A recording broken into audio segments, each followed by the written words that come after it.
GreensideDawah.com/donate. Taught us to be merciful, but not to forget our eyes. With peace, this world is wonderful. For all of us, black and white, Islam taught us to be merciful, but not to forget our eyes. With peace, this world is wonderful. For all of us, black and white. You are my brother, and God is on our side if we stay together. Islam is our pride. Inshallah, the next lecture will be the adornment of the woman, the real princess, hijab and modesty. It'll be given by Shaykh Yusha Evans, so inshallah. Assalamu alaikum wa rahmatullahi wa barakatuhu. Alhamdulillah. إن الحمد لله نحمده ونستعينه ونستغفره ونعوذ بالله من شرور أنفسنا ومن سيئات أعمالنا من يهد الله فلا مضل له ومن يضلل فلا هادي له ونشهد أن لا إله إلا الله وحده لا شريك له وأشهد أن محمدا عبده ورسوله أما بعد. Yesterday was initially supposed to be my last lecture, but alhamdulillah, I'm back today. And I moved the podium over just for the simple fact that I can't talk to the sisters from way over there. So I'm come over a little bit, inshallah ta'ala. Because this one I am going to address everyone, but this one is really focused on my sisters in Islam. And the title or the topic was the adornment of the woman, or the real princess, or modesty in Islam. And rather than just sit here and give you a conglomerate of information, which most of you probably already have, all of the verses where Allah subhanahu wa ta'ala talks about how the woman is supposed to guard her modesty and protect her chastity, all the hadiths of Rasulullah sallallahu alaihi wasallam speaking about modesty,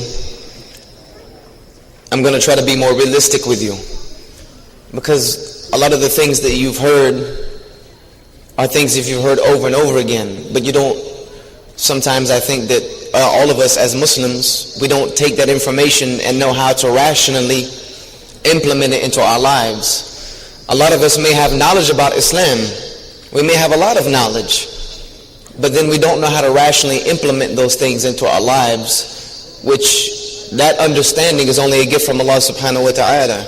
As our Rasul sallallahu alayhi wa sallam said, يُرِدُونَ اللَّهَ بِهِ خَيْرًا يُفَقِّهُ فِي الدِّينِ. Whomever Allah wishes to give good, He blesses them with understanding of deen. So dear sisters, I'm not here to harass you, I'm not here to jump on you, I'm not here to beat you down, but at the same time, don't think that I'm going to sugarcoat anything, because I can't. It's not my job. My job is to, as Allah subhanahu wa ta'ala says, يَا أَيُّهَا الَّذِينَ آمَنُوا اتَّقُوا اللَّهَ حَقَّ تُقَاتِهِ وَأَقُولُوا قَوْلًا سَدِيدًا. To fear Allah as He should be feared and always speak the truth. So I have to say what is correct, and some of it may be a hard pill to swallow, but wallahi, I'm not going to just get on to the sisters. It's going to be for the brothers as well, because every coin has two sides. So no one's going to get away today.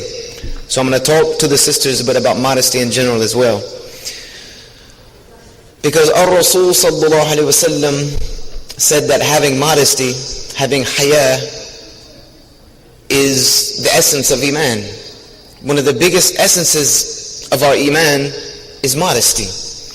And haya means more than being modest and shy. Having a sense of modesty for sisters and brothers is what protects us. One of the ulama said it is the boundary between the haram and the halal. It is the fence that separates between the haram and the halal and lets you know when you've gone too far. It lets you know when you are leaving the halal areas and beginning to approach the haram areas. Your modesty is that which Allah has already given inside of you. That understanding, that conscience that we have when we do something and we feel it's wrong. You know how we feel when we go to do something and we know that it's wrong. We feel like it's wrong inside of us, but we'll still sometimes let ourselves convince ourselves to do it anyway. We'll convince ourselves that it's okay. That is our modesty speaking. That is our haya. That is our conscience that Allah subhanahu wa ta'ala already put in us.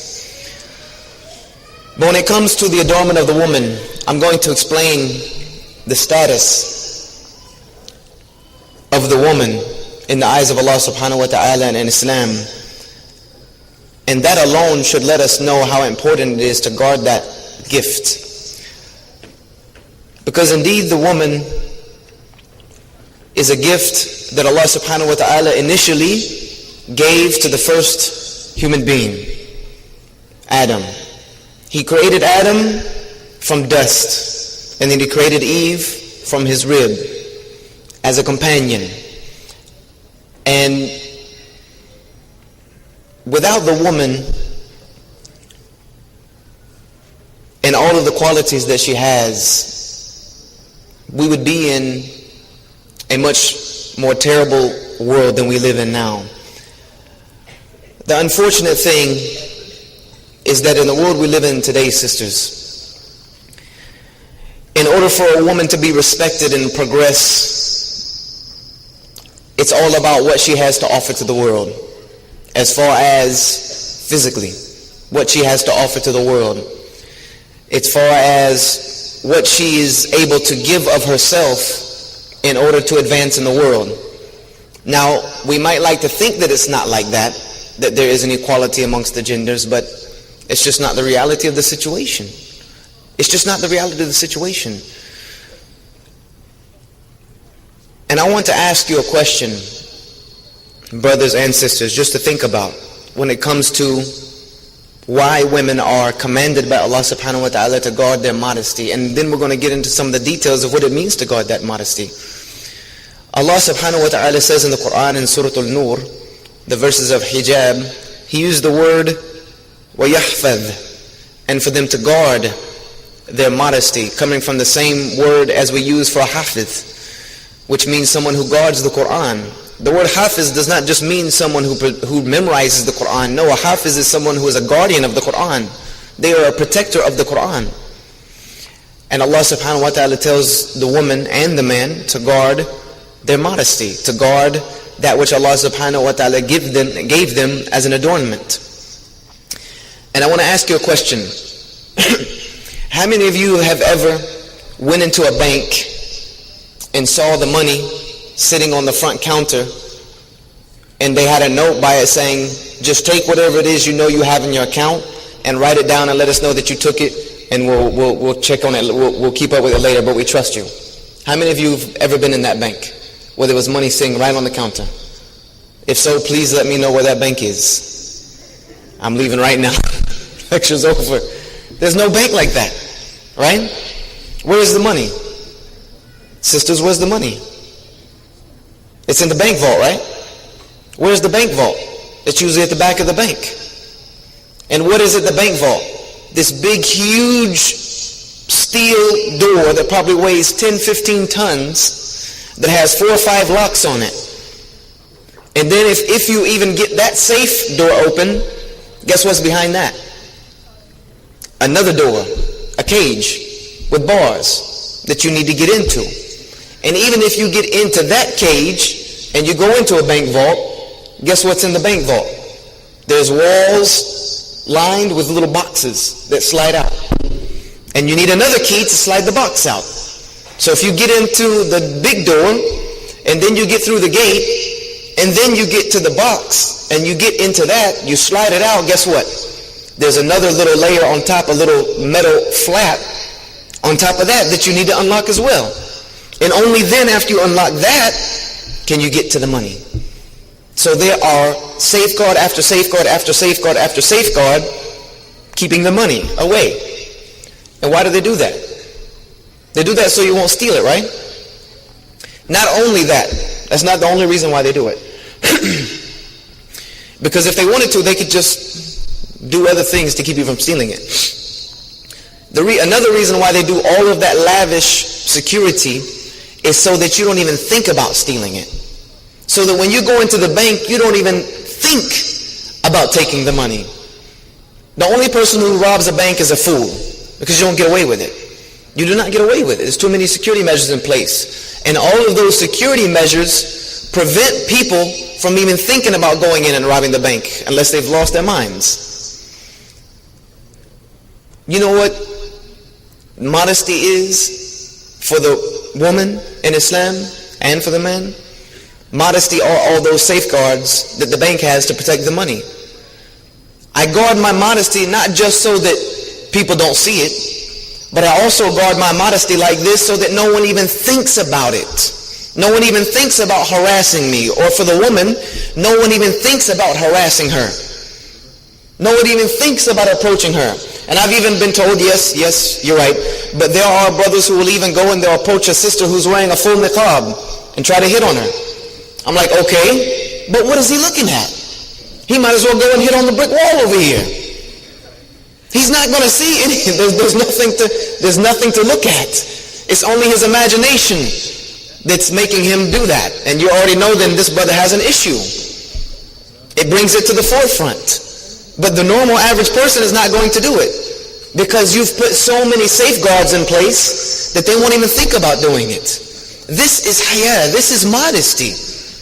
This is how we protect ourselves. Because let me tell you, dear sisters and brothers, what you guard under that hijab and that khimar and that jilbab is more precious than what a bank holds in its safe. It's more precious than any gem that someone would like to hide. If I had the most beautiful diamond in the world, if someone had given me the biggest and most beautiful diamond in the world, do you think I would walk around with it in my hand all day?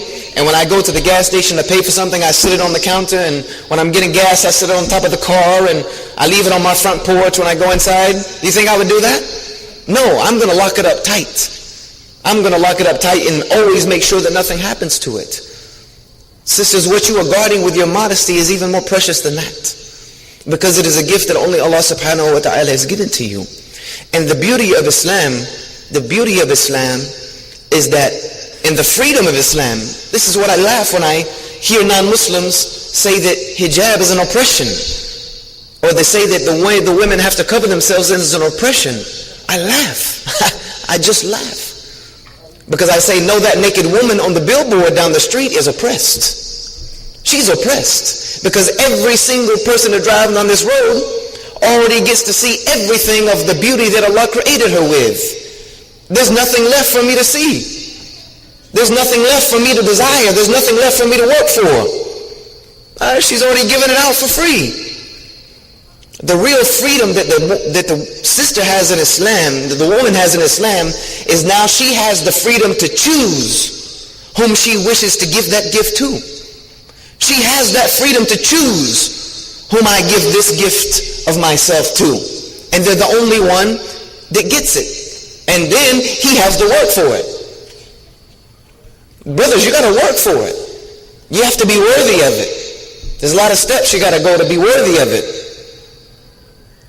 So this is the beauty and the freedom of the woman in Islam, is when she guards herself and protects her modesty the way Allah subhanahu wa ta'ala has told her to do, she is really free. That is real freedom. For me to walk around dressed like this each and every single day is real freedom for me. Because I don't have to worry about anybody looking at me with ulterior reasons. I'm not saying that I'm all buffed and cut up and stuff like that. I work out, but we're not going that far. Just the point is, what belongs to me, and I choose whom to give it to. And to step off from the sisters, I'll be back to you in a moment. For the brothers, the rules are the same. The rules are the same. If I wanted to go into the rules of covering for the woman, there are about 4 or 5 rules. Number 1 is that anything that you put on cannot show the shape of your body. Period. Point blank. There is no difference of opinion in the ruling about that. Anything that you put on cannot show the shape of your aurwa. And according to most of the scholars, the entire woman is her aurwa. That's it. Everything Allah has given you is beautiful, sisters. Trust me, everything that Allah has given you is beautiful. And according to the most correct ruling, it is to be guarded. Therefore, if I can see the shape of it, it's not guarded. It's not guarded. Now for the brothers, the ruling is the same. The ruling is the same. Anything that you leave your home with has to cover your aurwa without showing its shape. What does that mean? That means those, which I don't think any of you brothers have a problem with it. I don't think any of you brothers run around. But actually it's coming into play now. You see the new trend that's going on with the skinny jeans for men? I don't even want to say what that implicates to me, but you know that new trend, the skinny jeans? They're haram for a Muslim to wear. Why? Because they show the shape of your aurwa. They show the shape of what's between your navel and your knees. And I've seen brothers come into the masjid with jeans or with running pants or whatever on so tight that I can count the change in their pocket. And I don't want them praying in front of me. Because when you go to bend over in salah, you're putting all your junk in my face. That's not modesty. That's not permissible in Islam. Actually, it's not correct. It doesn't mean that you just have to have clothes that go there. No, they can't show the shape of your body either, brothers. They can't. That's why I choose the easy way. This is it. There's no me having to worry wearing this. But the ruling is that you just can't show the shape. Now back to the sisters. Another rule is that it cannot show the color of your skin. What you're wearing can't be loose and then see-through like curtains in the house. When you walk into the sun, and I've seen a lot of sisters do this, they wear beautiful khimar, beautiful jibab, and then it's so thin, as soon as you walk in front of a light, I have to turn my head like, oh my God. Like an x-ray machine. That's not proper. It's not permissible. The same thing for the brothers. You're not supposed to wear anything that shows the color of your skin from your navel unto your knees. It's just the way it is, brothers. You have to guard that. It's not permissible for you to show it. And for the sisters again, this is for just the sisters, and I know this is going to be like, okay, there's variances about it, but let me tell you that there's no difference of opinion of the scholars about this issue. Perfume for the woman when she leaves her house is not permissible. It's just not. For a sister, and there are reasons. I know sisters like to smell good. I know you like to smell good. I like to smell good, but I know you sisters like to smell good. The only problem is, when you go outside of the house smelling good, we men are like foxes drawn to a scent. It's just the way Allah created us. You smell a woman walk by and she smells good, automatically it's like a reflex. Your head is going to go, looking for that smell. It just happens. You can even be saying, A'udhu Billah, while your head is continually turning. It's just the way it is. And this is why our Rasul sallallahu alayhi wa sallam made the commandment to all of his people in Medina. He said, do not let any woman who leaves her home with perfume come to the masjid and pray with us. Do not let her come in the masjid. Once Abu Hurairah radiallahu anhu was walking by a woman who had perfume on it. He said, where are you going? Now there are some that say, okay, it's just going to the masjid. But you have to understand this was 1400 years ago, where that was where a lot of the interaction between men and women took place. Everything else was pretty much separated. But now we live in a world where everything's mixed. Abu Hurairah smelt a woman and asked her, where are you going? She said, to the masjid. He said, no, go home and wash that off. Because your salah, he said, I heard the Rasul sallallahu alaihi wasallam that a woman who leaves the home wearing perfume, going to the masjid or where she can interact with men, her salah is not permissible until she makes the ghusl, like she is in the state of junub. So it's just not permissible. I know that Vera Wang Princess smells good, Dolce & Gabbana, light blue. Trust me, I know.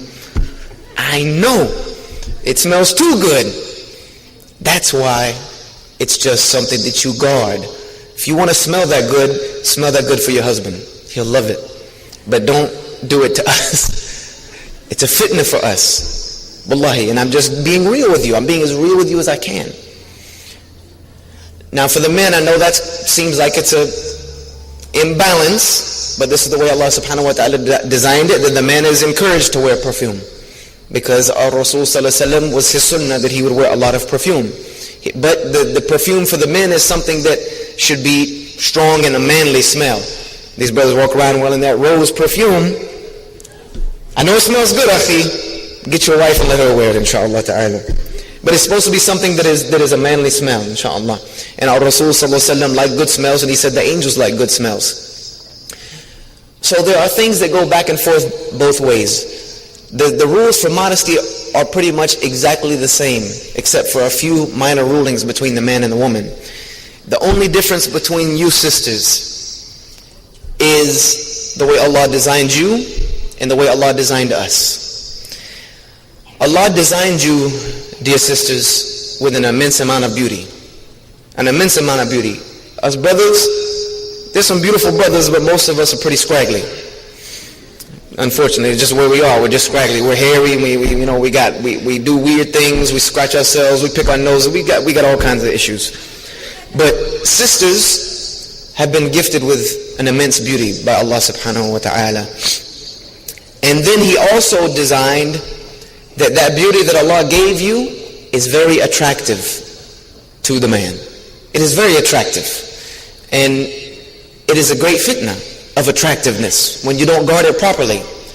And this is why our Rasul sallallahu alaihi wasallam said that I fear for you after me the greatest fitna that I leave behind me. Our Rasul said this, you can find this in Sahih Bukhari, it's authentic hadith. He said the greatest fitna I leave from my ummah is the fitna of women. That's the greatest fitna I leave from my ummah is the fitna of women. Not because you're bad and corrupt and all of that, but because you have the ability to flip us out. You have the ability to drive the man crazy with things that Allah subhanahu wa ta'ala has given you. And that's why Allah has put so many safeguards in place for you to protect it. Now I want to ask you a question, sisters. And I know I'm stepping out on a limb here. I know I'm probably going to get some hate mail behind us. But sisters, know I'm doing it just because I love you for the sake of Allah subhanahu wa ta'ala. I want to ask you a question. How many of you agree with me that the beauty of the woman is to be covered? How many of you agree with me? That's pretty much all the hands, right? That your beauty should be covered. Now, hands down. I'm going to ask the brothers. What do you think is the most beautiful attribute that a woman has? I don't want to hear any vulgar words. I don't want to hear any of that stuff. Leave that stuff at home. Because I'm not talking about that. You should all know what I'm talking about. What do you think is the most desirable feature of a woman? The most honored and blessed part of the human being's face, and especially for the woman, or the human being's body. The face. Correct? Yes or no?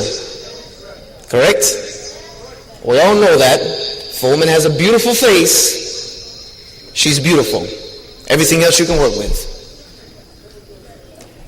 So, dear sisters, the adornment of the body, as according to our Rasul sallallahu alaihi wasallam, the adornment of the body is what? The face. The adornment of the body is the face. And for the woman, her first point of attractiveness is her face.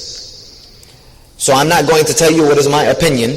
I'm just going to ask you, or the opinion of the majority of the ulama, I'm just going to ask you rationally, that if you agree with me that the beauty of the woman should be covered, I'm telling you from the man's standpoint that the most beautiful part of the woman is her face. The most beautiful part of the woman is her face. Therefore she should guard it in any way that she can. She should try to guard it. I know it may be tough sometimes, and I know some of you may disagree with me, but this is just the reality of the situation, is that this is a point of attractiveness. This is the point of attractiveness for the sisters. And I just want you to be safe. I want you to protect that gift that Allah subhanahu wa ta'ala has given you. It's not so respectful, and I know there are some sisters who like to run around, and there's nothing wrong with being fashionable, sisters. Don't think I'm trying to put you in straight black abayas all day long, no anything. That's not what I'm trying to do. There's nothing wrong with fashion. There's nothing wrong with wearing nice clothes. There's nothing wrong with wearing nice shoes. There's nothing wrong with wearing even expensive shoes if you can afford it, or if you can make your husband afford it. There's nothing wrong with liking Dolce & Gabbana. There's nothing wrong with liking Jimmy Choo. There's nothing wrong with liking all of these things. But the simple fact is, you need to ask yourself, am I truly guarding myself when I leave my home? Am I guarding myself when I leave my home? Am I protecting that gift that Allah subhanahu wa ta'ala has given me? Because you see, sometimes, and I've seen it before, sister leave the house, she makes sure her hijab is on really nice. She makes sure it's on nice, make sure no hair is sticking out. She makes sure her ears are covered. And then she goes outside and I see her walk in front of me, and she's got on pants and shirt that look like they were painted on. Let me tell you that that's a whole misunderstanding of what hijab even means. Hijab is not a scarf that you put on your head. Hijab is a lifestyle. Hijab is a way of life. It's a way of thinking. It's a complete covering. And this is the beauty. And I want to give you, and then he's my good friend so I can copy him.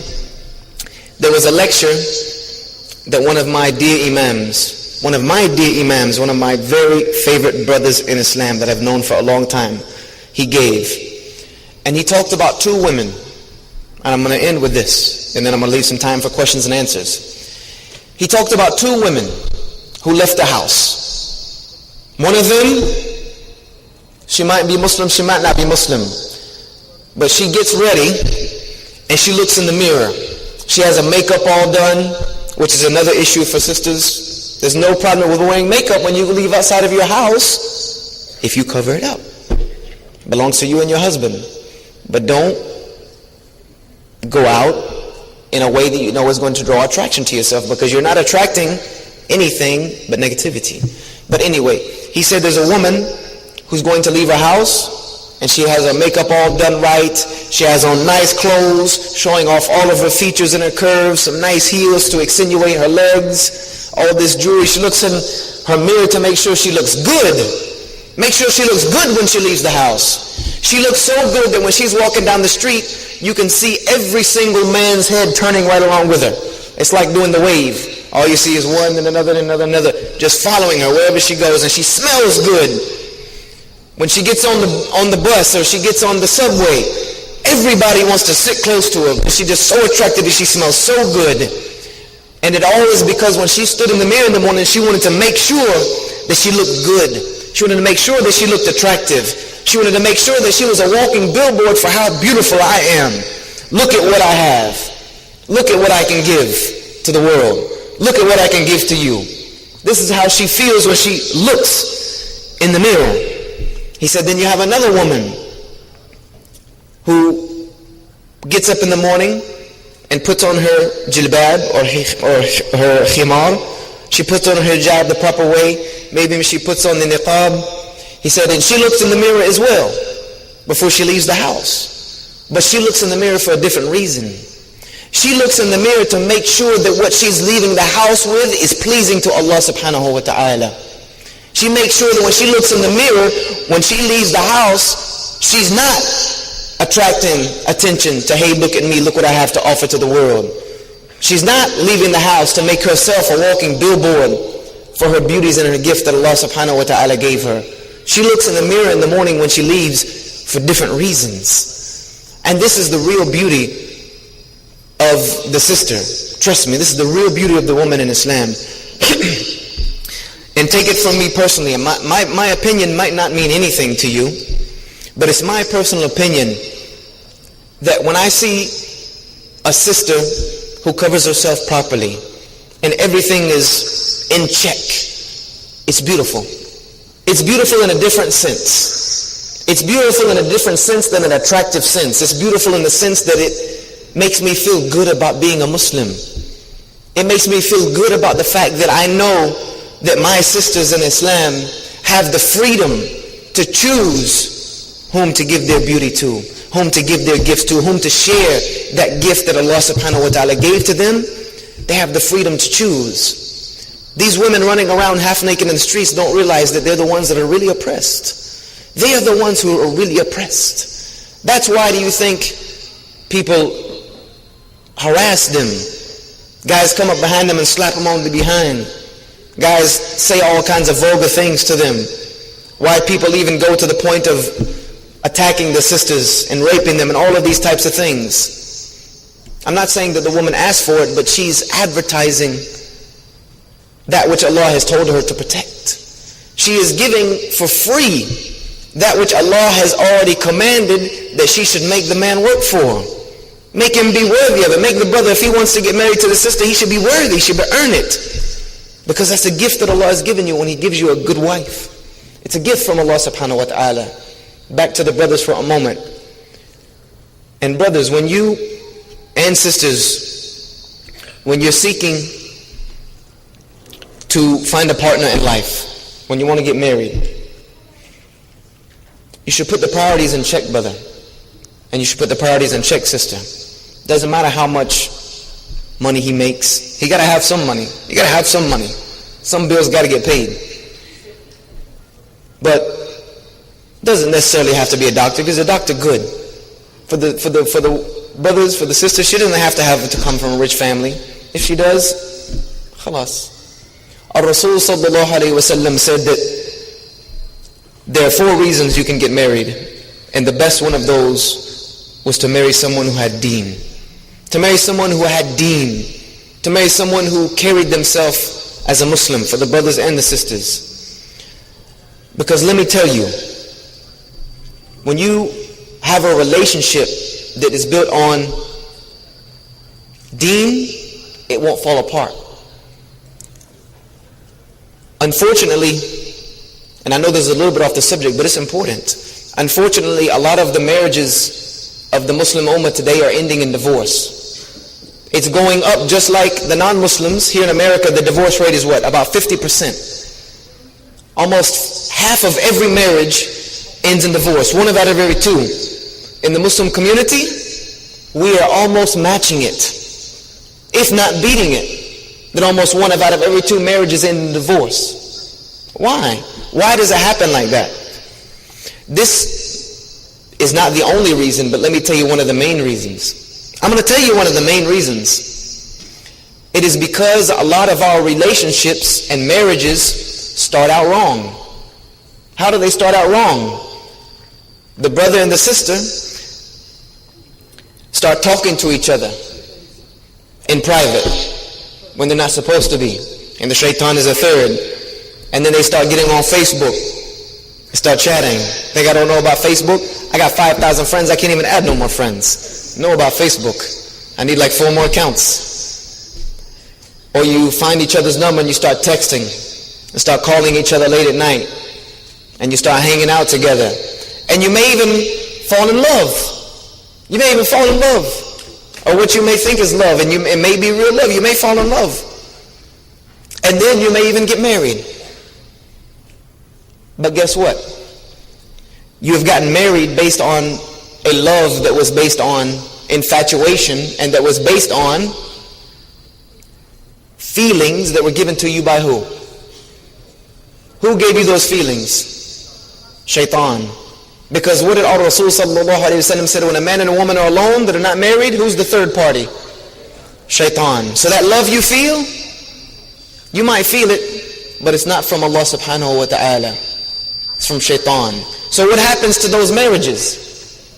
After a few months in, maybe even a year in, and that infatuation falls away, when that initial feeling of love goes away, and then you're just left with each other, looking at each other like, what is wrong with you and what is wrong with you?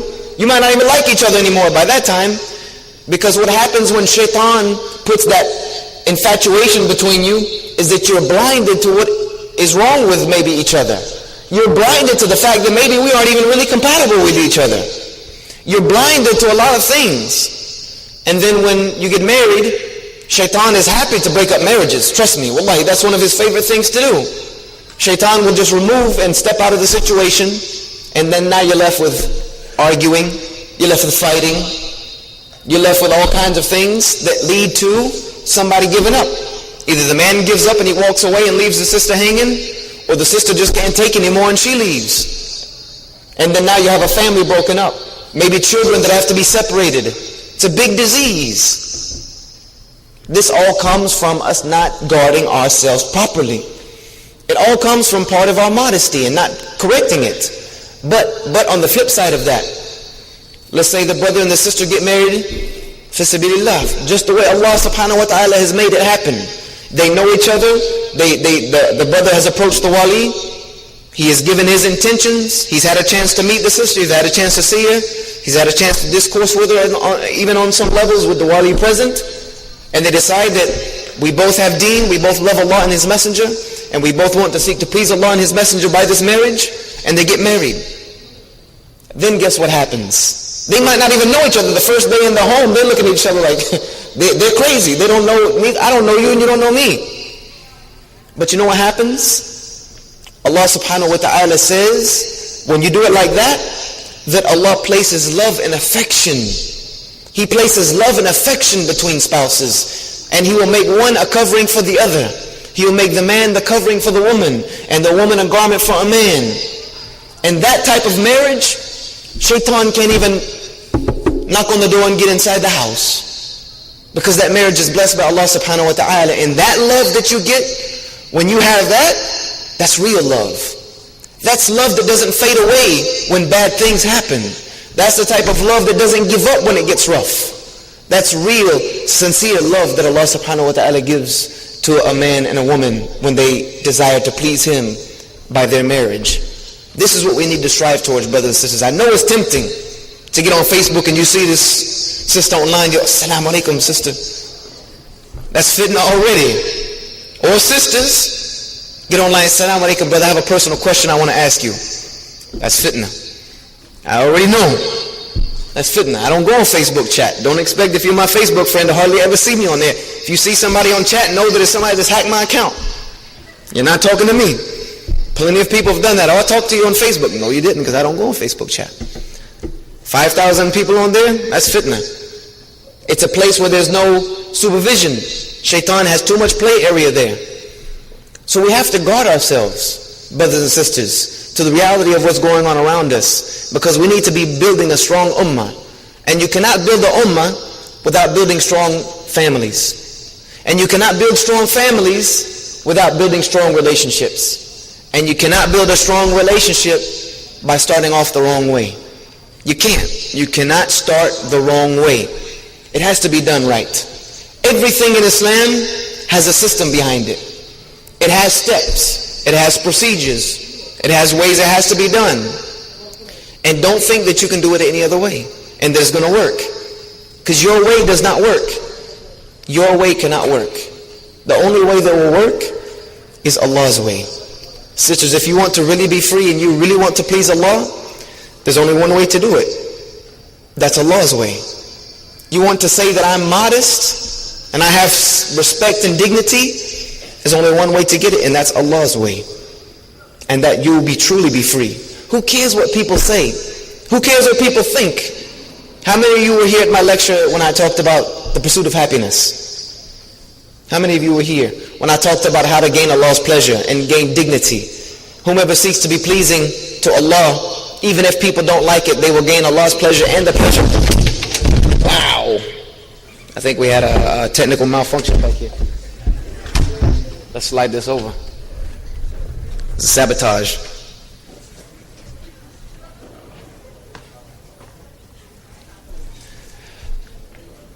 That type of, when you seek to please Allah subhanahu wa ta'ala and Allah gives you the dignity of people, that's a type of dignity that can't be taken away from you. And that's a respect. Me and the brother that brought me here were talking about on the way over here, is that when you seek to please Allah, you get respect, even if people don't like you. Who cares if people don't like you? I don't care if anyone likes me. If you give me the respect that I deserve as a human being and as a Muslim and as a man, that's all I need. The only people I care about liking me is my family. And if they don't like me, then we got a problem. Then you should need to fix some things. But who cares if the people don't like you, if they think you're crazy, if they think you got a bag on your head? Who cares? Let them laugh. You know why? You know why we should let them laugh? And how many of you have ever heard the phrase, laugh now, cry later? Laugh now, cry later. That's for them. That's for them. And I even had this, not long ago, I had a debate with a pastor and a couple of non-Muslims and atheists in New Jersey. And they were talking about, one guy jumped up and said, why would anyone want to be a Muslim? Why would anyone want to be a Muslim? You guys have the worst way of life. You're backwards. Not only that, but nobody likes you guys. Why would I want to enter a way of life where now, every time I go to the airport, I'm being harassed? Every time I go to the airport, they're going to put me in this special line and through these x-ray machines and all this and that. I might get locked up. I might get this. I'm going to get scrutinized. I might get beat. I might get spit at. Why? Why would I do that? Tell me one good reason I can do that. I said, I'm going to tell you why. And I said, this is for everyone. I'll tell you why. Because maybe you look at us now.